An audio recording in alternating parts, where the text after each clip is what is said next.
changes. Turn and face the strange changes. Hello, my name is Michael Hahn, and today I'll be speaking about a change initiative I'm leading and how I will leverage a framework learned in Sarah Biggerstaff's leadership course at the Yale School of Management. I work for a game-changing organization called the Multiple Myeloma Research Foundation. The MMRF started 20 years ago by patient and Harvard Business School alum Kathy Giusti. She saw a broken system, one that was providing her with the same treatment for myeloma that her grandfather had received 40 years prior. There was no progress, no research being done, and no new treatments. She overcame these barriers by setting up a foundation run like a Fortune 500 company to aggregate big data, inspire and incentivize academic medical centers across the country to collaborate, build the first of its kind clinical consortium of the leading 25 cancer hospitals in the country to speed drug discovery and development and leverage innovative technology to accelerate treatments and cures. In the last decade, this work has led to the largest longitudinal data set in any cancer, all of which is shared to the public domain. 70 clinical trials, 35 brand new treatments tested, 10 treatments approved, which is unprecedented and unparalleled in all cancers, much less a rare cancer, and the tripling of patients' life expectancy. In the next decade, the MMRF strives to be the model for all cancers, with our end-to-end precision medicine model changing the paradigm of cancer research and driving to cures. We're constantly faced with pressure to sustain funding, which is difficult for a rare disease group with a limited number of supporters.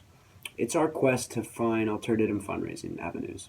I was tasked with launching a venture fund, an innovative idea which would be pioneering in the industry.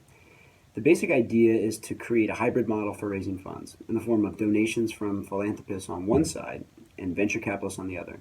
These funds would then be invested in a portfolio of around 20 innovative clinical trials for cancer, managed by our research consortium, our competitive edge.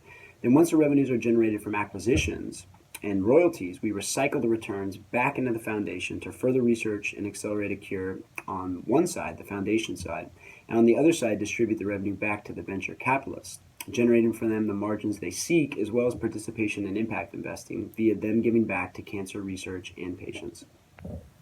This change initiative won't be easy, and although I've learned the odds are against me, with some studies showing an average success rate of only 41% for change projects, the framework provided in Professor Biggerstaff's course can help combat the risk, especially starting from a see, feel, change mentality, working to inspire members of my organization to see my vision, feel a deep and passionate emotional connection to the cause, and via individuals' visceral response, achieving a sustained commitment.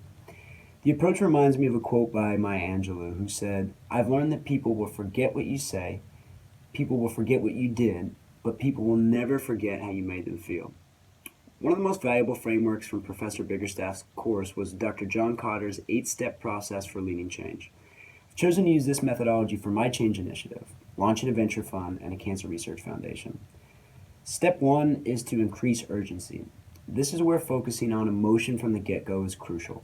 I've decided to focus on patient, family, and supporter stories to compel those in our organization and external stakeholders to connect to the idea that we exist to help patients, to cure cancer.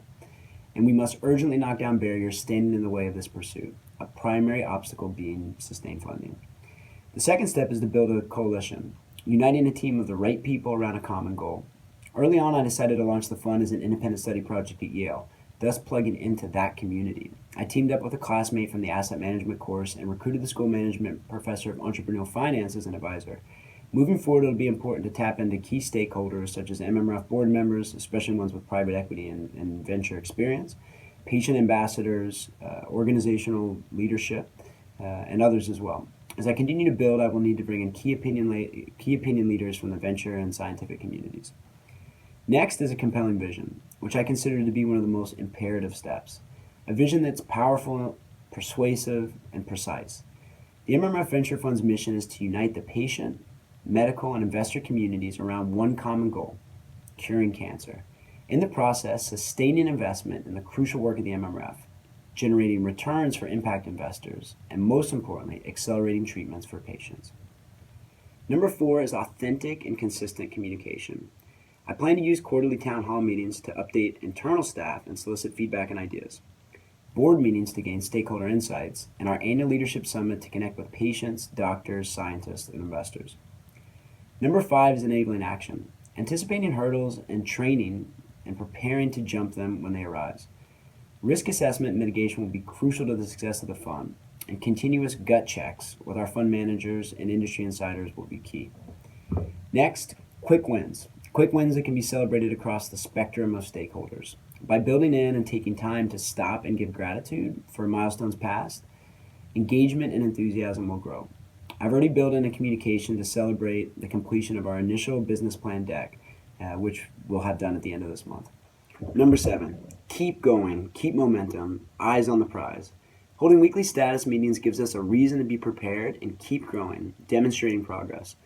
The biggest challenge for me will be committing to the tenet of change management that good leaders take care of themselves, and I will need to prioritize balance, self-care, and delegation.